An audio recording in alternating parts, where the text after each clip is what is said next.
hello, everybody. We may as well begin. Cassandra Hayes produced a paper for the Institute for Public Relations, amongst other things, which I believe you teach at the college there. That looks so bucolic and academic behind you. Yep.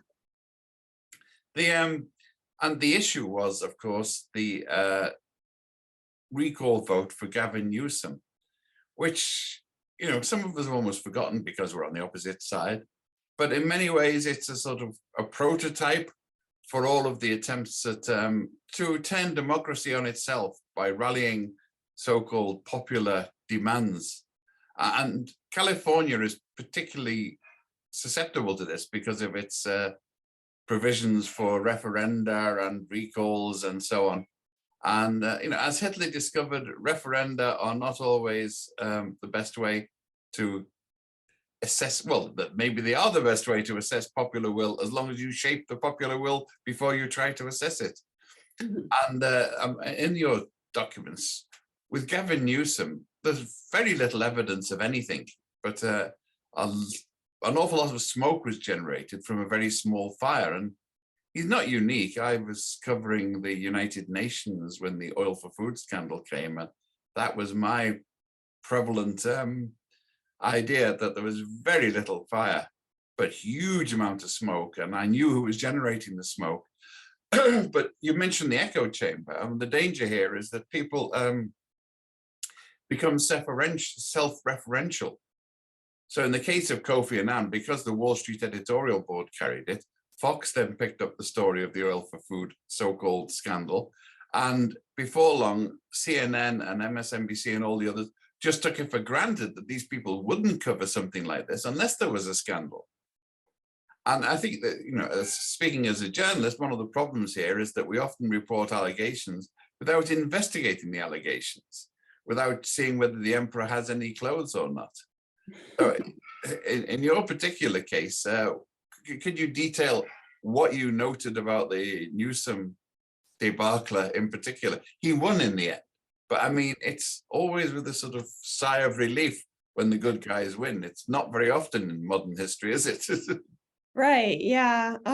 Yeah, it was a dark project to do for the reasons you describe. I analyzed using Brandwatch tool, which is a social media monitoring tool.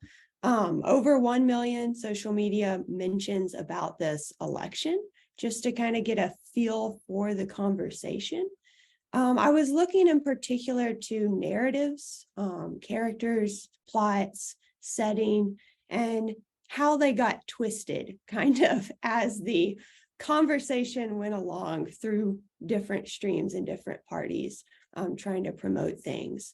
And what I noticed that's particularly relevant to journalists is that, of course, there were this smaller stream underneath the big conversation of what I was calling dark PR, which is basically misinformation or just twisted out of proportion negative stories about, in this case, Gavin Newsom. And those were being spread by this stream of bad actors. That's bot accounts, that's influencers in extremist parties, that's like the other side, the people running against Newsom, spreading these things. And then journalists, because it looked like attention was getting made around this topic, the smoke was happening, as you put it, they started covering this. And so it legitimized what really wasn't a legitimate issue at first. And I also noticed, interestingly, that sometimes these bad actors focused on spreading misinformation would even use links to legitimate, what we would think of as legitimate news sources, not necessarily to back up their arguments, but to provide that sense of legitimacy to their, wild conspiracy theories or whatever, their allegations toward Governor Newsom. So a lot of kind of depressing things going on in that election, kind of an echo after, of course, the big lie, as it's been called in the 2020 election. Well, being cynical in my youth, when I was involved in student politics and other things, I always, if I started a rumor, the test of a good rumor was when I could cite somebody else as the source of it. Yeah. It would bounce back again. So, I mean, this is not new technology in that sense. This probably goes back to sort of Homer and Tutankhamun and others whispering in the ears. And then when the Grand Vizier comes back and tells them, oh, see, it must be true. He said so as well. So it's, but it's the technology here, because when I was talking about the Oil for Food program, you could actually see the sources. You could, you could get LexisNexis and you could check that this first appeared in the Wall Street Journal editorial section, and then it was picked up by Fox News, and then it was picked up by CNN and the New York Times, because journalists are A, very lazy, and B, they're reluctant to criticize each other, well, more so now, and that they are factors that should always be taken into account. And the journalists aren't paid anymore enough to do investigation. So it's much easier to pick a story up on Twitter. I mean, the idea of newsrooms filled with people checking the Twitter feeds of everybody else. I mean, it's like reporting on candy floss for me. It's not substantial reporting anymore. But there's no money in it because all the money has gone with the Twitter feeds. Yeah, there's no money in it. And so what do we do? People. Yeah, there's not enough journalists anymore. So they pick up these stories and they kind of just spread the smoke rather than finding the fire, as you put it, which is a great metaphor. Well, in fact, there's an earlier case of this, I remember, also involving the Wall Street Journal, with Clinton's pick for, I think it was Attorney General for Voting Rights, Lani Guinier. The story was started by bigoted people who never forgave her, and they put it in the Wall Street Journal and got Fox on the case. And then they went to Clinton and said, look, if you appoint her, this is the shitstorm that's going to hit you. And he deferred. But that's sort of directly impinging on one or two figures. It was directly addressed to somebody who was notoriously invertebrate in the face of opposition. But here we've got whole popular movements. I mean, to get a state the size of California to get a recall vote, and then, okay, moderately comfortable, but almost get away with it on what was blowing smoke effectively. That's quite stunning. I mean, did you find out exactly who? Are there any particular technologies that are used for the robots and whatever? I don't know exactly who. My study was looking more at the trends of the conversation. There were what I would say is bot accounts where they're just repeating like this same message over and over again, kind of automated. I could identify those just because of the technology I had, the BrandWatch tool.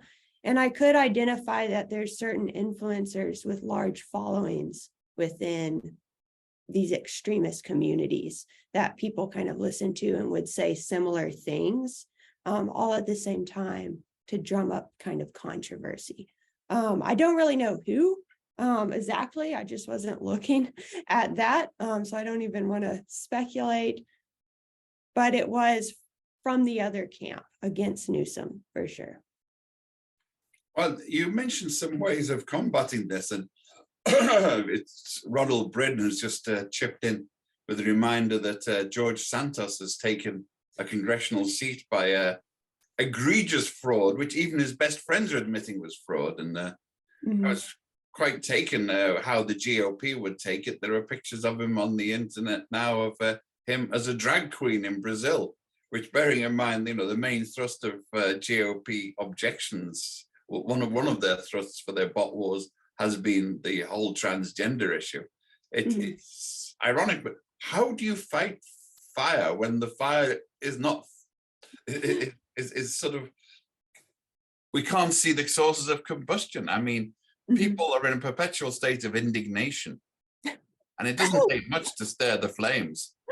Yeah. And so what I would say to combat it, we always talk about research the sources of the message and think about the rhetoric logically. And my thought is people can't do that for all the messages being thrown at us all the time. So I really am a big proponent, even in the journalist space, of really thinking of the emotion of the situation and having and developing an emotional intelligence. I feel like that's the only way to combat just picking up misinformation and spreading it, and being rational in those situations.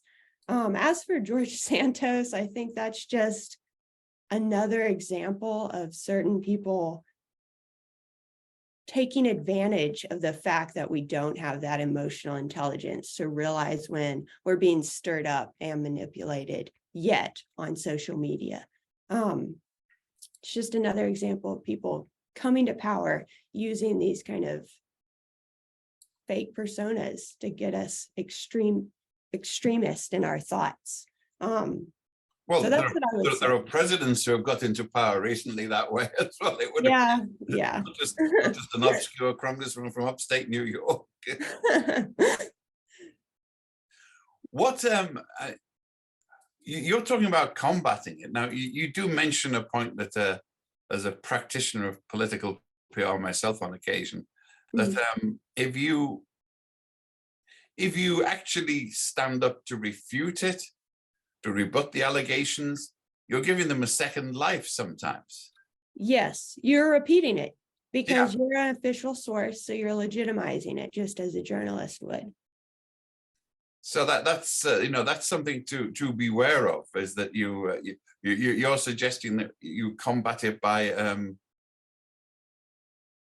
tangentially almost.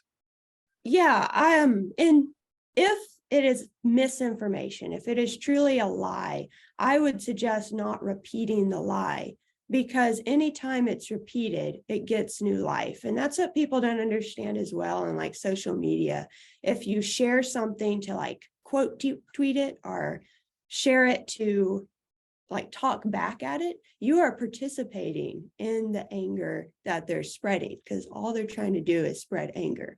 They're not trying to spread any kind of truth. So if it is truly a lie, if it is not a real situation, I would suggest, at least from looking at the conversation around Newsom, who did survive his election successfully, to not even repeat it. Instead, I would suggest combating the so-called connections that these conspiracy narratives try to make, right? So for instance, Newsom in the conversations I saw was often tied to Nancy Pelosi, and there was all this malicious intent tied to their connections and their relationship. Instead of like saying specifically that those lies were wrong and refuting them with logical evidence, I would just say, there's no connection there at all to deal with. So that's what I would suggest, because these misinformation narratives really thrive on connection. And that's one of the reasons, like recently, the Society of Professional Journalists magazine had an article about guidance on providing context for stories so that stories don't get used in misinformation. Context is really key in this as well, to combat that instead of repeating those lies. It's a very difficult line to steer, though. I mean, for example, I am no great fan of Hillary Clinton. Mm-hmm. In many ways, definitely not a fan. But at the same time, the stories about her were outrageous and untrue. Most of them, anyway, not all. The idea that a pedophilia ring was being run from the basement in Washington. But this is one of the issues that the trolls are using. I don't think you're really quite addressing it. You're mentioning about making the connections. So for the base that they're addressing, you don't have to prove anything about Nancy Pelosi. All you have to do is to say Nancy Pelosi. All you have to do is to say Ukraine, Azov Brigade. And the saliva is running and the eyes are flashing from all the deranged conspiracy theorists, because they don't need proof. You just have to mention it. And Yes, it was getting the point. I mean, I've occasionally in my counterpoint pointed out that it's amazing how the accusations of Azov brigades being Nazis come so often from the people who signed the Hitler-Stalin Pact. Mhm. Yeah. But, you know, it's... Yeah, they thrive through illusions now, because the narrative has been built over time, right? So that's why I would say we need to develop emotional intelligence as well.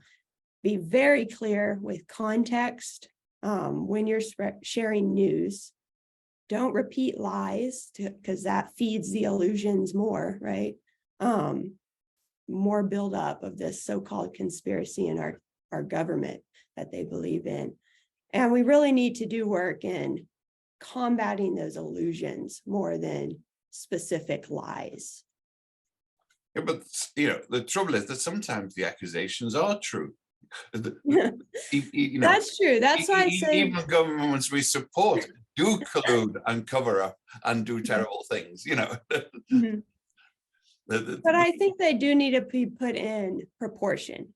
And that's why I say that dark PR, I like that term better than just misinformation, because it's not always just lies, right? It's sometimes just people spreading negativity or blowing things out of proportion rather than responding rationally. That's the problem. So I think it's more encompassing even than just lies. Frank Gomez wants to know how much analysis of the media took place during the recall process. Analysis of the media. You were studying the social media feed. I mean, and you're mentioning that part of the validity was got because this was reported in the mainstream press, which was then construed as an endorsement and giving a substantial cause for the trolls to chomp on. So, well, I mean, certainly, I think there could have been more during that recall election of the news media. I looked at the social media, so I'm not totally sure.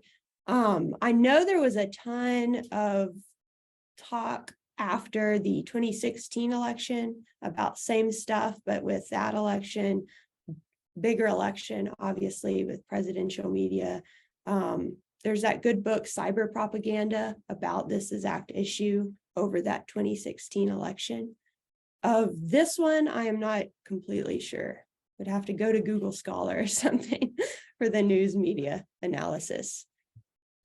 Well, you know, one of the things I used to think it was exclusive to US rather than Britain, but people tend to be deferential towards their leaders. My president couldn't lie to me like that. I remember people who opposed the war in Iraq, and I was being told by George Bush, I must support my president. And I thought this showed this possible superiority of the monarchical system, because I never said I must support my prime minister or must support my queen when I was in Britain.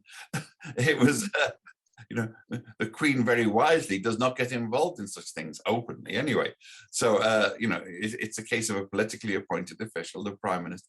But when you have a president or a governor, people tend to defer.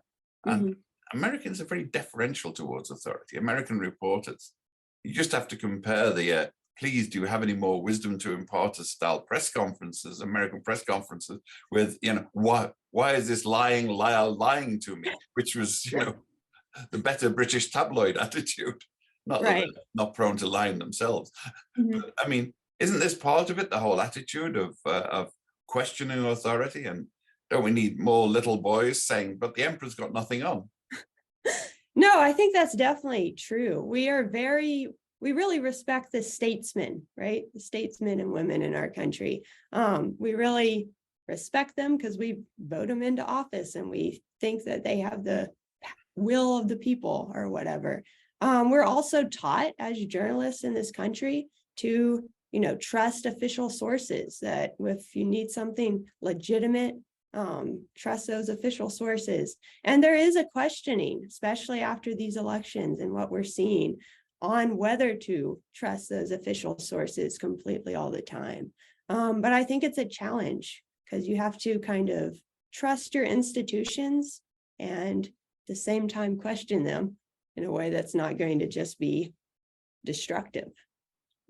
Well, I mean, this comes to the core of reporting on police, for example, is what the police chief says is always true. Mhm. And if he says it 3 times, it must be 3 times as true as it was before. Even if Right. the camera showed the poor guy being beaten up and someone stomping on his head, no, it didn't happen. The police chief says so, so it can't be so.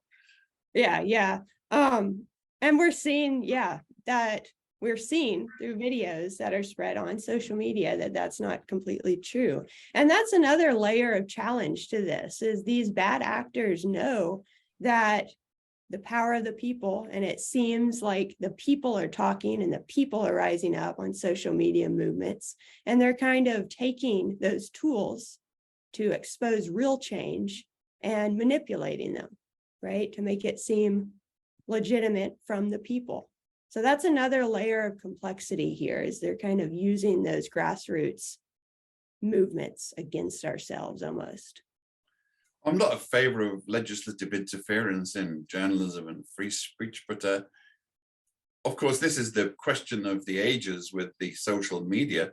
Do the publishers of this information have any legal responsibility?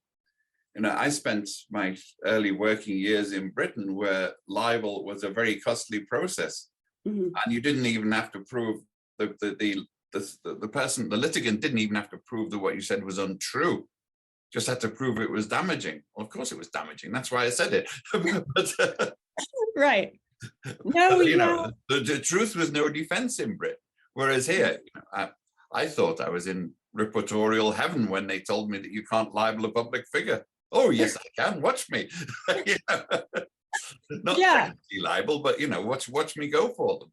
But then I discovered, as I mentioned before, that many American media outlets will not challenge a public official. Yeah. Or do They're so in very such a hesitant to do deferential it. way, you don't even notice they're being challenged. Yeah, and that's another thing that's particular to the US, I think, or unique here at least. We really have, through the years, tried to protect free press. That's one of our biggest standpoints. However, you can question whether that's gone too far, especially with the spread on social media. I feel like we're trying to catch up and adapt our values, which are important, to this current environment, which is a very different ball game, just because things are sped up and content can move so fast. So we do have to question if they're liable to the point that's not going to hurt freedom of the press, which is interesting. Well, that's one of the most successful things that these people have done over the last decade or so, is to corrode any faith at all. I mean, this is beyond Tammany Hall. It was accepted in the fact that, you know, the mayor of New York was going to spread the jobs and the money around, and people are going to vote for him as a result. And in Chicago, dead people will get up and vote twice. But, you know, we've got to the point now where there's almost zero faith in the institutions, that when somebody doesn't even have to have, how should we say, tangible cause to say that an election is rigged. They just have to say it, and there are people who will believe it automatically because that's what they do, don't they? They rig elections. You know, the various dark forces in society, the people from Davos, the Zionist conspiracy, loads of people are all going to distort things, and it's taken for granted. This is the atmosphere we live. There's no civic bond anymore. They seem to have managed to corrode that completely. So they've won in a sense, haven't they? Yeah, I mean, they've spread negativity, right? And now we have to find a way to get it back. The positive view, the statesman view of civics, right? That we do what's best communally and for the country. And, you know, it's going to be a long road, and it's going to be policies that adapt well to these technologies, and it's going to be conversations.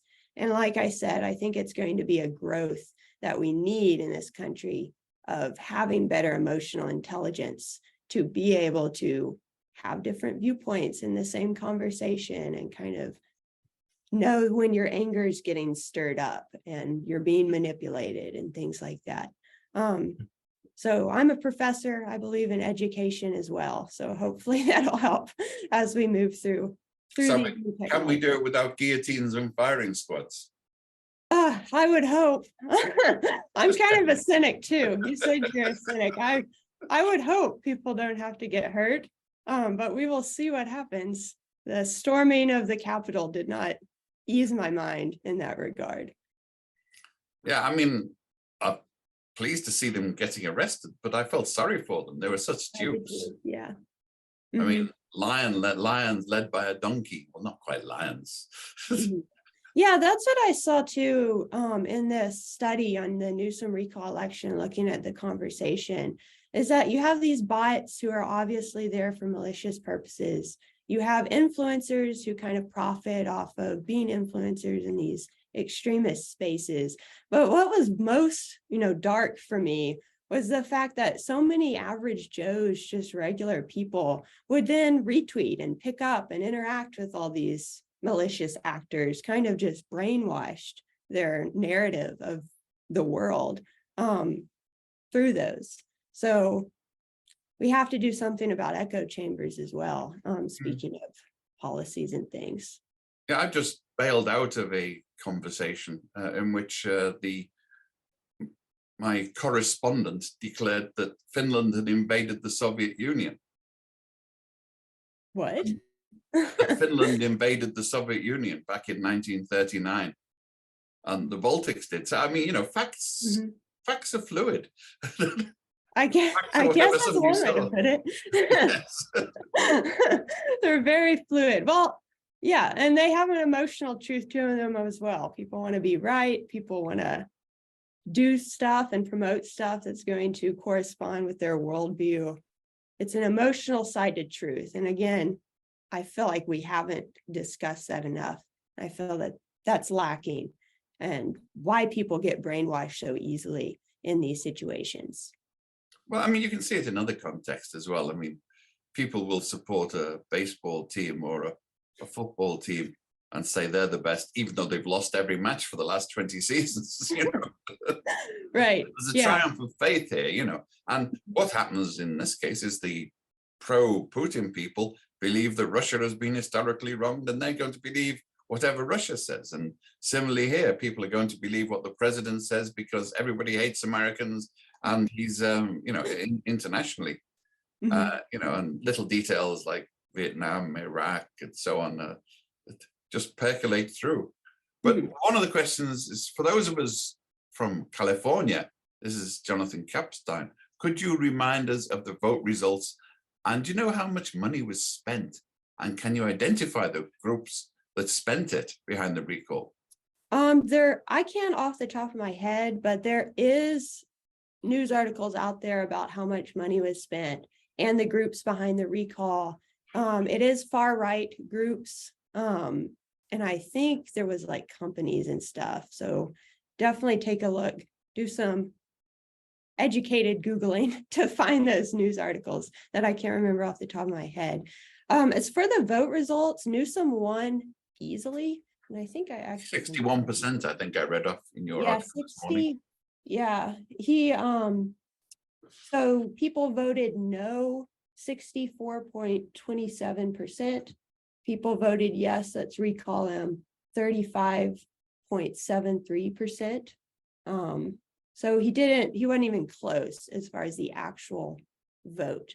And that maybe is a positive note to this conversation. And what I saw in the conversation online during the election time on social media is that while these bad actors were driving conversations and peaks in the conversation, there was still that more full stream of people saying, vote no on the recall, to not recall Gavin Newsom. He hasn't done anything to be recalled. And there were voices of reason kind of talking back, right? Because really all those misinformation people do is disrupt. They disrupt, they drive anger, and they drive division. And they did that, but Newsom did survive. Well, one of the questions Simon Locke asks is, was there any indication that some of the recall social media was driven from outside the US? Because one of the interesting points here, you mentioned right groups, and the definitions don't seem to work anymore. you have people who would have been libertarian anarchists 20 years ago, who are now sort of complaining about the deep state, except when it's on their side. And you have people who have spent 60 years as McCarthyites denouncing communist and Russian influence, who are now supporting a bloodthirsty dictator who's not even communist anymore, but they never mention that. So it's really, there seems to be I used the word before, fluidity about the political spectrum. I mean, what's left and what's right? Because a populist often uses very left-wing language. Yeah, I mean, I think it's fluid too, these national boundaries, because you ask if it was driven from outside the US. Well, I was looking particularly at posts that originated in the US. So I'm not completely sure, but I think I did that because there weren't much evidence of outside forces. However, we don't know if outside forces, paid for the bots that originated in the US when they were online. Like, we don't know where that happened, what happened behind the fact. So can you distinguish between a billionaire oligarch in Moscow and a billionaire oligarch in London grad? Yeah, in London. It's hard to know on the internet always where stuff originated, the whole idea, because there is that still lost outside of the social media platforms conversation that I didn't have access to. So I didn't see any indication. That doesn't mean there weren't any. So, I mean, amongst the technologies, is there any feasible way that bots can be sorted out?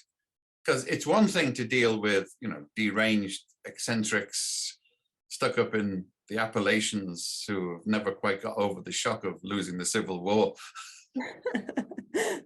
And it's another thing entirely when you've got a computer sitting, this will get them stirred up. And there should be a way to distinguish. I'm quite free. I think, there definitely is. And even on platforms, like I looked primarily at Twitter, after like these crazy elections, 2016 through 2021, they started trying to combat some of these things, and they did try to do that pretty well. One of those things they try to do is label when it is bot produced, when it's a bot account. So it says like automated bot account or something like that. And a lot of times they're harmless accounts. Like I follow one for some reason that's like posts pictures of possums every day. And so it's completely harmless. It's just funny to look at possums, but whatever turns you on helps. Like if it's talking about political stuff, I know that this isn't a human being. This is a bot trying to spread a message. So they are trying to do that on certain platforms.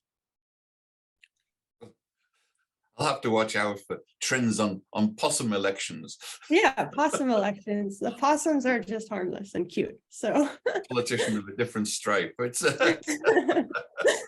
right. I must say, I'd rather vote for a possum than some of the people I've seen on the ballot paper. I know, yeah. Possums, dogs, can't go wrong. So, but a lot of people aren't involved in social media. And one of the problems with the mainstream media is to look at a few vociferous lunatics. And there's an old French fable from Rochefort, isn't it, about the fly that was buzzing around the head of the cart horse, and he assumed he was pulling the cart. Yeah. Because when he did this, the cart moved and it was the horse. So, I mean, there's this idea that a lot of journalists are looking at this buzzing from the blue bottles, the trolls or whatever, and assuming that they are moving things when maybe they're not. Just how significant were they? And would they have had any significance at all without the mainstream media, without the NBC or CBC or whatever coming out and saying, on Twitter feed says blah, blah, blah. Yeah, we have to be cautious to think that, one, that everybody's on social media, but also that everybody on social media is voicing their opinion. Like myself, I barely tweet about like anything political or anything like that. I don't voice my opinion that much on social media. And a lot of people do that, right? They just kind of lurk. They like what they like and then leave. So we have to be cautious on thinking that represents the true voice of the people or whatever, and it's a way to gauge what people are actually interested in. It's kind of a false assumption there.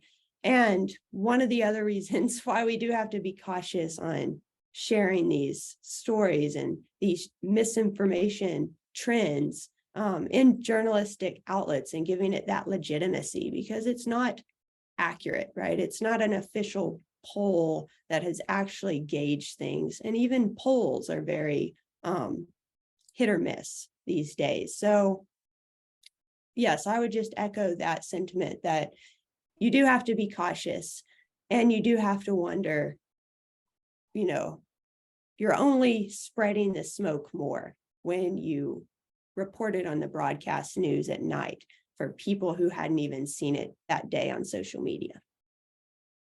It's not very comforting when you think about it. Well, again, I think we believe in free press in the United States, but we don't believe for some reason in public supported press or making sure to protect our, the people who are behind a lot of this stuff have been deliberately strangling. Yes, they've public tried to media, destroy it. NVR, Yeah. and WABC, all the other outlets, Pacifica, that they've been thoroughly strangled and deprived of all public support. And I must say, back in Britain as well, the government has taken steps to make sure that the BBC is under very strong control. It's very difficult to get a competing narrative into the BBC, for example. Yeah. So we haven't done well at protecting our journalistic institution. So you read every day about cuts in the newsroom, people not funded as well, people not given freedom because they're so stressed covering so many different things. They're overstretched now. So we just need to do better at protecting this institution. I think on the whole, people don't have time to not just retweet whatever's going on in the world on social media. They don't have time to investigate. So that's part of the reason as well. It's, I would say, a lack of time and resources more than a lack of knowing what they're doing is wrong or knowing what they're doing isn't good enough. And people don't realize the consequences. They retweet something, not quite aware that they are rolling a snowball down the hill that could turn into an avalanche.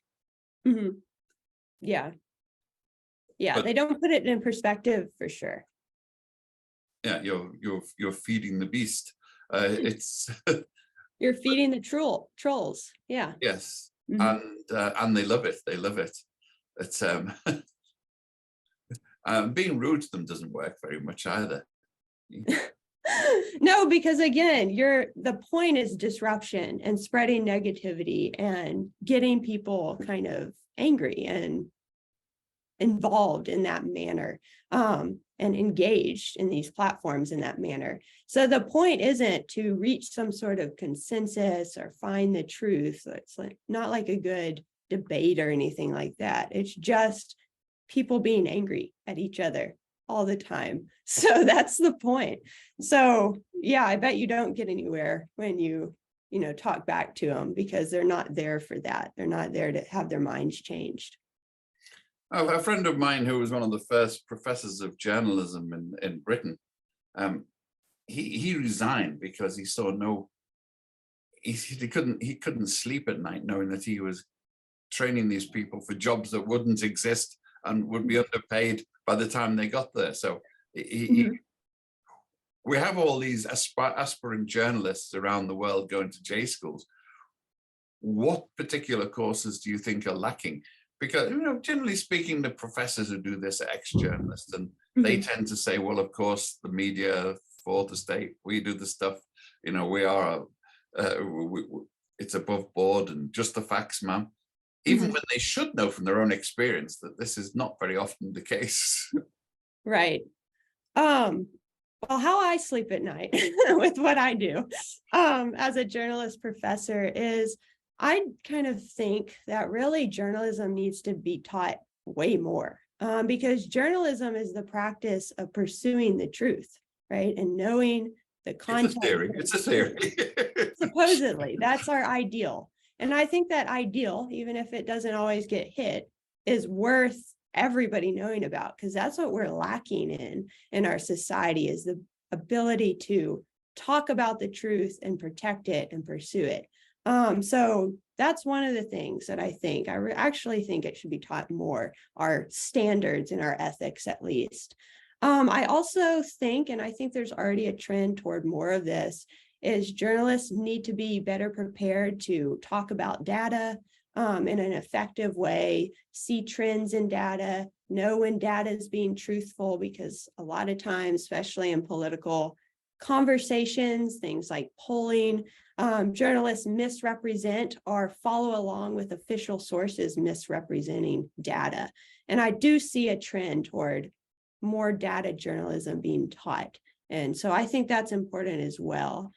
And there is also more of a trend toward teaching things like putting that context in posts about journalistic articles, and even just ethics on social media in general. Like, I know I teach my students now how to behave on social media, when you can take sides and when you can't, when you need to put context in there, and when you need to just post the facts without much comment, those types of things. So I think generally, hopefully, it's kind of trending that way.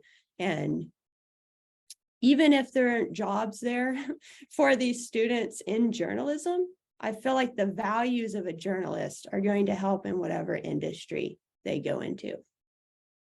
You mentioned that. I mean, one of the things that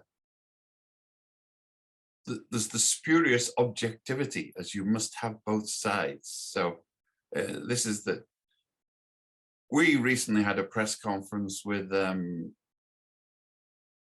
think it was a space foundation. Well, we had a press conference about the NRA. It was about the Second Amendment. Mm-hmm. And one of our respondents wrote indignantly, "You didn't put the other side." And my response was, well, look, we also recently had a thing about energy generation in orbit. I didn't get anybody from the Flat Earth Society to rebut it, because some arguments are just not worth rebutting. Mm-hmm. And I'm not going to give balance.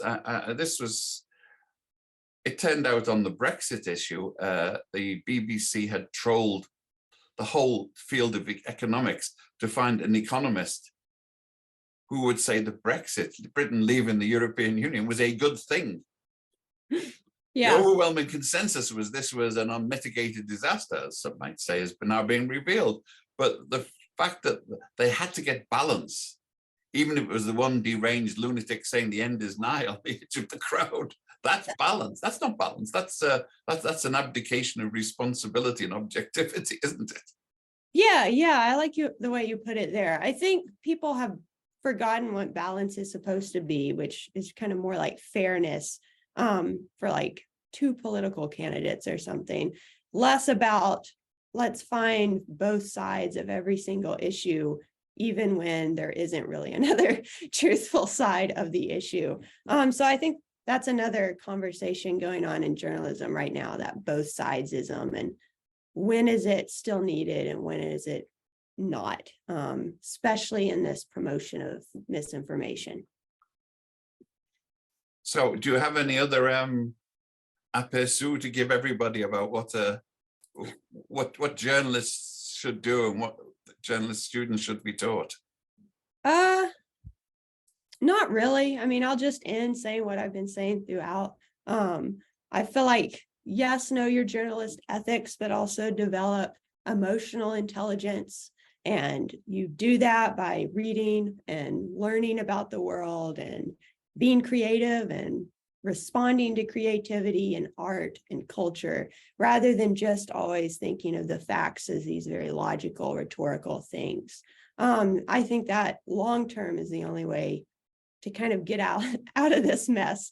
And it's what gives me hope. So, and what I teach my students. So that's what I'll end on.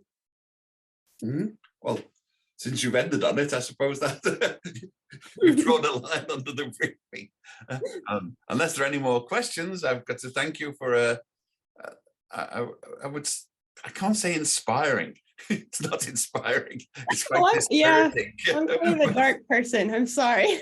Although so am I. I mean, it's you know, if you think that's bad, you should hear this. You know, is my line on things. I've always been a pessimist. I've always Mhm. expected the worst and been very pleasantly surprised if it happens because I was right, and if it doesn't happen because I was wrong. You know, it's a good way I to look. mean, I do have to say, I teach students of this up and coming Generation Z or whatever, and they are a little more open-minded, I feel, than past generations. They do give me hope. So there is hope out there, hopefully long-term in the future. Yeah, but as you said, there's a lot of societal training to do. Like Finland was invaded by the Soviet Union in 1939, no matter what you hear from your friends on the troll patches. And, you know, it is that historical background which is often missing. And, you know, I think it's a very good thing for journalists to put this in there. And to admit that, for example, in the case of Russia, the West totally mishandled Gorbachev's offers, and the economic system trashed the Soviet Union, from which the Russians are only just recovering, and they resent us, even though it was Boris Yeltsin who introduced them, because I wouldn't listen to a Cambridge, Chicago-style economist. Why should you? But, you know, these are different perspectives on the world. So, thanks very much, Cassandra Hayes. Everybody, it's been a very stimulating discussion. I hope you all go back there. Like I said, in spirit, inspiring, not inspiring, dispiriting, but stimulating. That's the word, yes. And I hope we can all go back and get more of this and look more onto the phenomenon of how what we think of as journalism is being driven by deranged people with